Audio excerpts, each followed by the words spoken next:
There, packed. Hi there and welcome to another Adventure Bikes Australia video. This video is part 2 of a 7-part shop day series. Oh, and if you're new here, my name is Ben and I'm not an expert motorcycle rider or motorcycle mechanic in any way whatsoever. One of the greatest things about adventure bike riding is loading up your bike and heading out for a weekend with your mates or just some quiet time by yourself. One of the worst things about adventure bike riding is having to load your bike. Even with this wonderfully large luggage plate, it can still lead to some pretty dodgy packing, such as this and this. The good folks at NiceCNC saw these photos of my dodgy packing efforts and decided to help me out and send me a set of their luggage. So today we're going to take a look at the pannier racks, the top bag, and the tank bag. So a quick disclaimer, NiceCNC did send me the luggage at no cost to me. In return, I'll have a play with them and make a video to show you. NiceCNC are not involved in the production or the publishing of this video whatsoever, and all thoughts and opinion are solely my own. Also, I'm doing several things to the bike today, so you might spot some continuity errors during the video. If you do, point them out in the comments below. So, if you could just strap a bunch of stuff to the back of your KLR and go, why would you even want a set of luggage?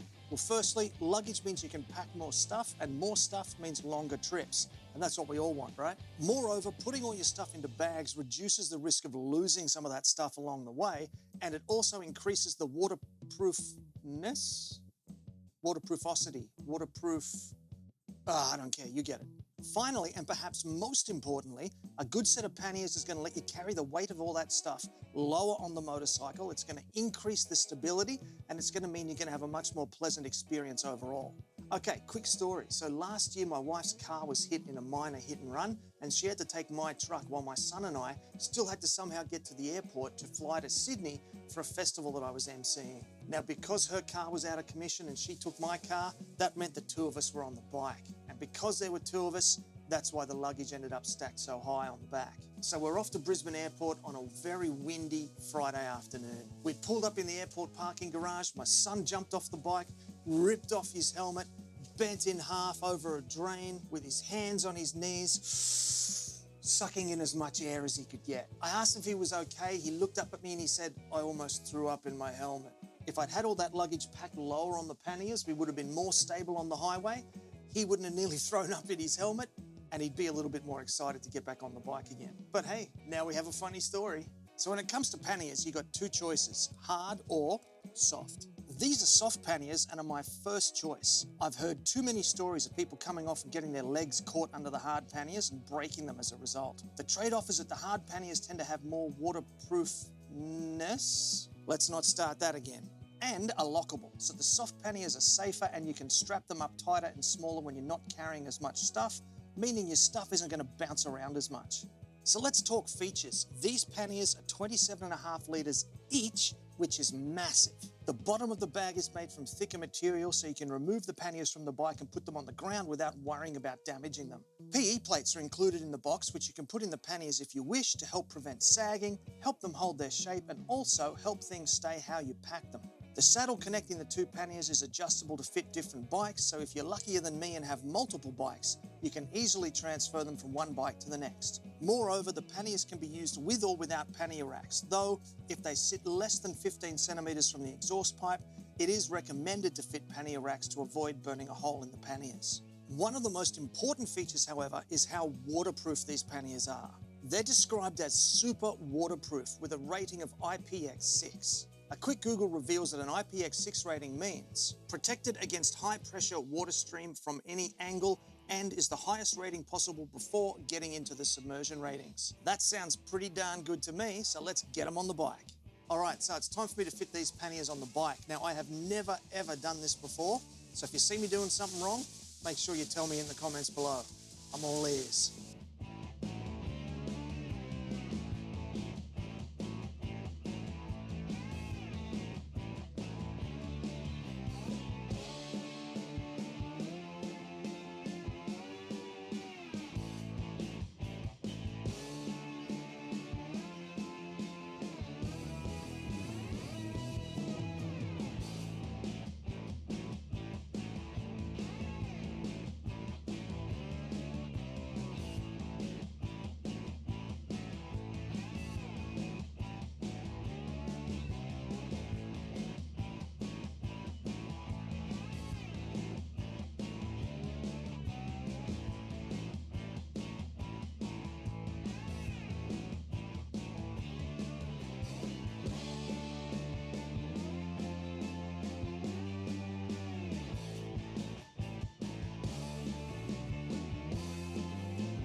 All right, the panniers are now installed, and there's a few things that I found that were a little bit confusing.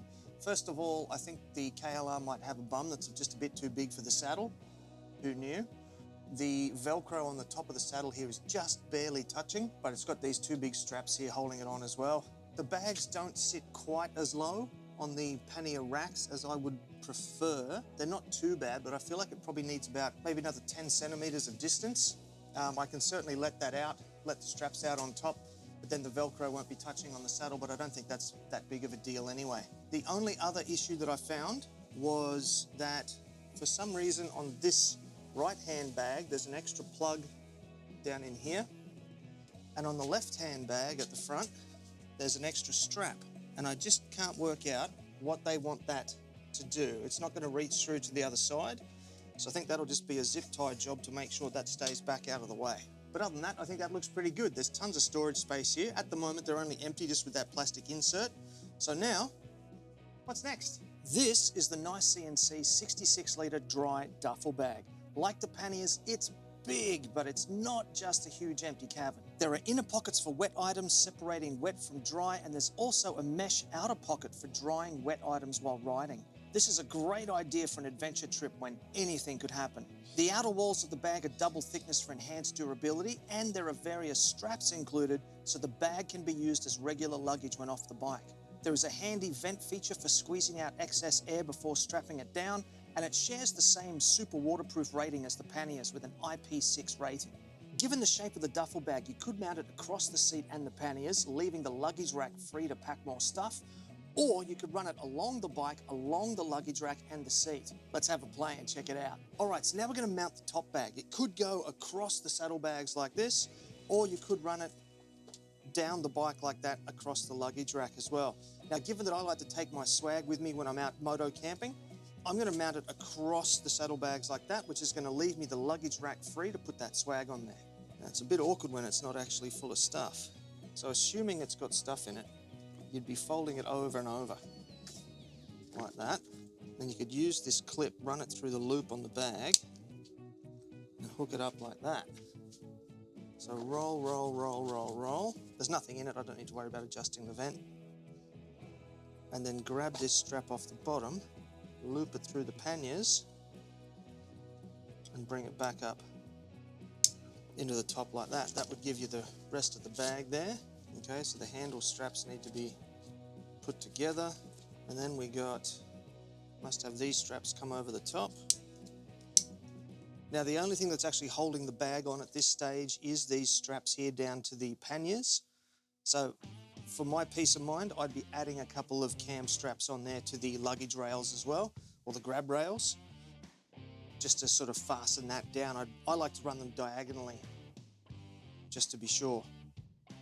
But, like I said, it looks kind of awkward without anything in it.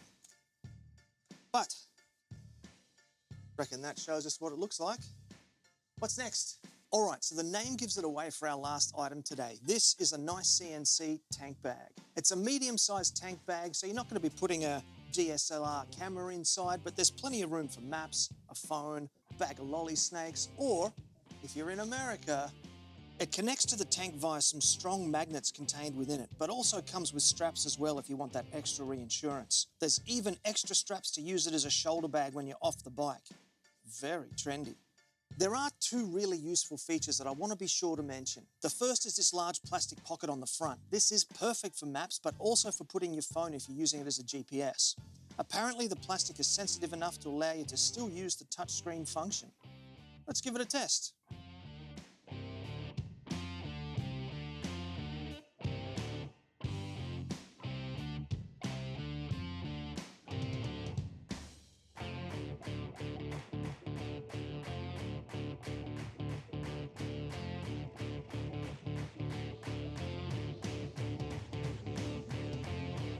Looks like it doesn't like me very much. The second feature I want to mention is this large sun shield at the top of the plastic pocket. This is great for preventing glare and improving vision of the map. The last thing I want to mention is the waterproof rating. It's not as high as the other bags with a rating of IPX4. That rating means the contents are protected against splashing water from any angle. I read that to mean that you're okay in a light rain, but might run into trouble in a downpour. But enough of that. Let's see how it looks on the bike. Tank bag does have these magnetic flaps on the back, so you can just place it onto the tank and the magnets will hold it in place. Now, on the KLR, the fuel filler is right up behind the tank bag here, so I would not just rely solely on the magnetic plates. That's why they've got the strap at the head here, which goes down under the frame, and then it's got 4 straps that go in there to connect down to the bottom of the tank.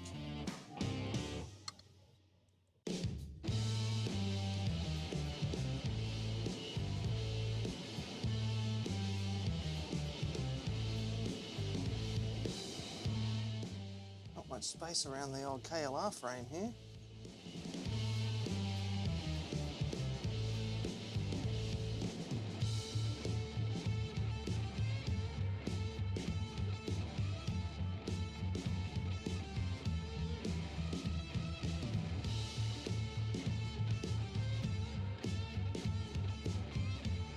And that's how simple it is to mount the NiceCNC Tank Bag.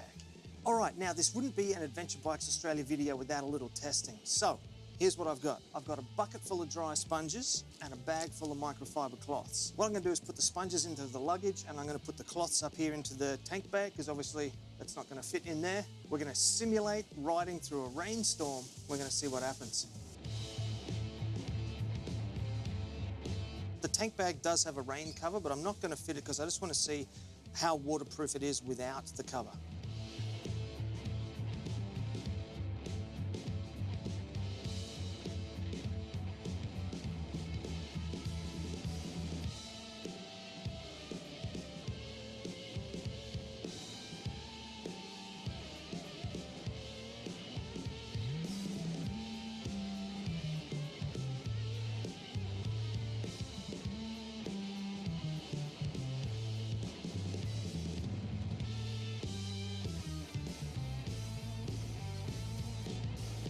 All right, now it gets the hose again.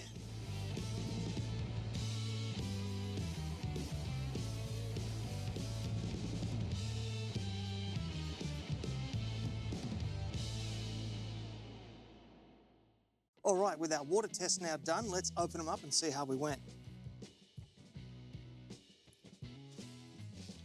Starting off with the tank bag. Cloth is dry. Nice. A little bit damp down that outside edge there. Okay, that could have been from pulling it out though too. Let's have a feel around inside. Actually, you know what? Dry my hand off on this. Oh, yep, there is a little bit of dampness down in that corner at the bottom there. All right, so we're gonna need the rain cover if it starts to rain. Moving on to the top bag. Let's open this up and have a look.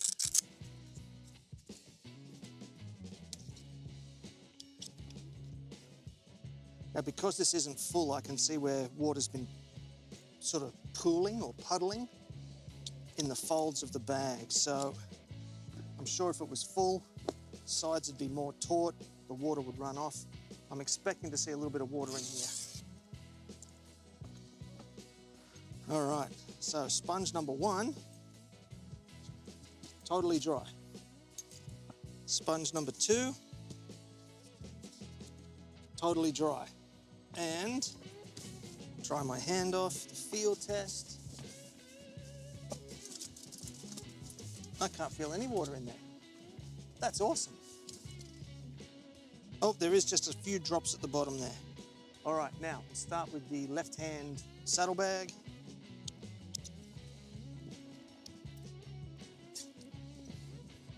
Okay, sponge is dry. No water in the bag, nice. And this pannier, right-hand pannier.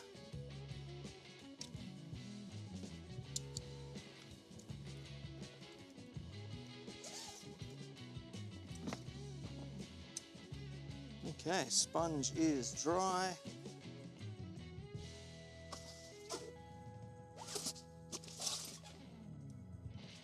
No water in the pannier. Nice. Now, I reckon this NiceCNC luggage is pretty damn good. The price is right on point for a bunch of KLR owners. The build quality is good. I like all the seams and the zips and the clips and the clasps. It's universal fitting, so there's plenty of different ways to tie it down, and they all come with a whole bunch of different straps to help you not just strap them down in different ways, but you can also use the duffel bag as a carry bag.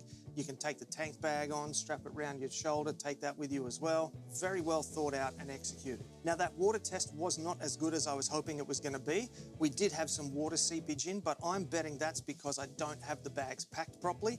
They're not filled out to capacity, which is allowing extra creases for the water to come in and work its way into the bag. I'll have to report back after I've done a camping trip in the rain with all the bags full and let you know how it goes. There was only one concern that I had, and that was to do with the tank bag.